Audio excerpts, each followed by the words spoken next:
Good morning, students. Today we will start with a new chapter, that is a poem, chapter 11. You Are Old, Father William. This poem is being written by Lewis Carroll. Lewis Carroll was born in year 27 January 1832 and died on 14 January 1898. A writer, mathematician, Anglican deacon, minister of the Catholic Church, and a photographer. His most famous writings and Alice's Adventure in Wonderland and its sequel Through the Looking Glass, which includes the Jabberwocky. You Are Old, Father William. What kind of poem it is? This is a parody. Student, please listen carefully. This is a parody, or you can say satire. And what is the parody or satire?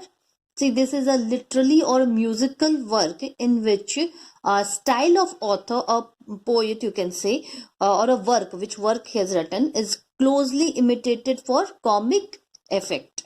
Okay. Now next is what is the theme of the poem? See, poet bring the theme for our focus sarcastically through the dialogues between two men, old man and a young man, who represents the old generation and the young generation. Means you can say the theme of the poem is about a generation gap. Okay, generation gap is shown in this whole poem. Now, few more thing I will tell you about the poem. That is, the Father William in the poem is a humorous character. He is an old man. His son asks him many questions about what he does in his old age. The answer all the questions of his son in a funny manner, in a funny way. Okay, and that is only the humorous thing in this poem. Okay, the old man is now not only the happy and unhealthy, but he clowns around. He stand on his head, he somersault, he balances on an eel on his nose, he eats as much as he pleases. At the end of the poem, he tells the boy, means his son, he had enough of his question and that he would better go away. The old man uses his age as an excuse to do whatever he pleases. Student, please listen carefully as I am telling you the summary of what is the thing given in the poem. Now he tells he wants to play around, to eat as much as he wants. Old men also take the advantage of young boy's fears of age by trying to sell him some ointment which he says will keep his limbs supple of when he get old. He even misuses his authority and as a man with a bigger stick tells the boy to go away because he's asking too many questions like most boys do at this age. He's simply curious and doesn't have as much as experience as the old man, but the man dismisses him because he has less power than he does and therefore doesn't merit his attention, or at least not very much of it.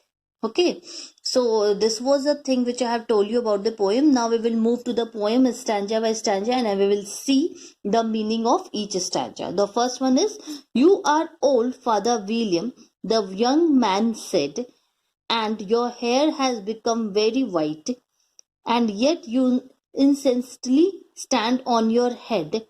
Do you think at your age is it right? See, in this paragraph, it is in this stanza, the speaker states that the Father William is old and he has a white hair. He asks him why he constantly stand on his head. The question is asking, and yet you instantly stand on your head. Do you think at your age it's right? See here, this poem, as I have told you before, this poem is full of humorous. See these lines. Student, underline this line. And yet you instantly stand on your head.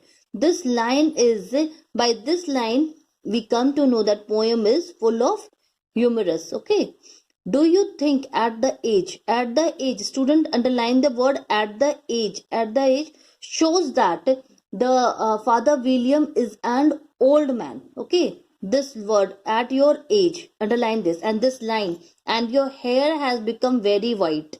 This line and this word at your words at your age, this both shows that Father William is a old man. See, students, when the question will come that which line in the stanza first represents that Father William is an old man, then you have to write this line. And your hair has become very white and at your age. This too you have to write this, because this shows the age of the old man. Now next is, in my youth, Father William replied to his son, I feared it might injure the brain. But now that I am perfectly sure I have none, why I do it again and again. See here also, here the Father William is answering the question. He learns that the question is Father William's, means here in this stanza we learn that the questioner is Father William's son. Okay, son of Father William. Father William's answer to the question is the question which is asked in the first stanza. Father William's son. Now answer is been given in the second stanza. And what is the answer?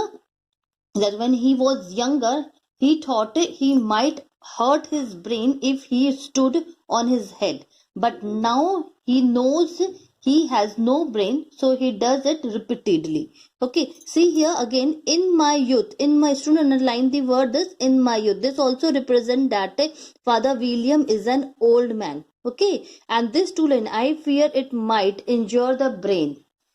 But now that I am perfectly sure I have none. These two lines, student underline, these two lines are also represent the humor. Okay, the humor thing in the poem, these two lines.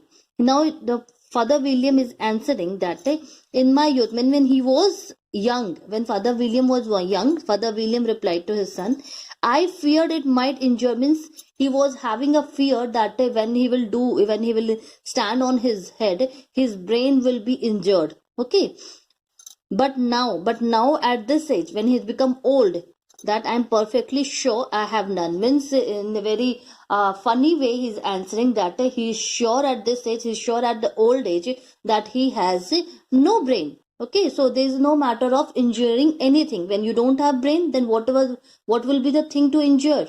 Okay, that's why why I do it. That's why he is doing this thing again. Means he is repeating the thing again and again. And what he is repeating? He is standing on his head. Okay, student, that's all for today. Thank you. And your work will be to write the summary of this, and whatever I have told in the poem, please write and send it in the group. Thank you.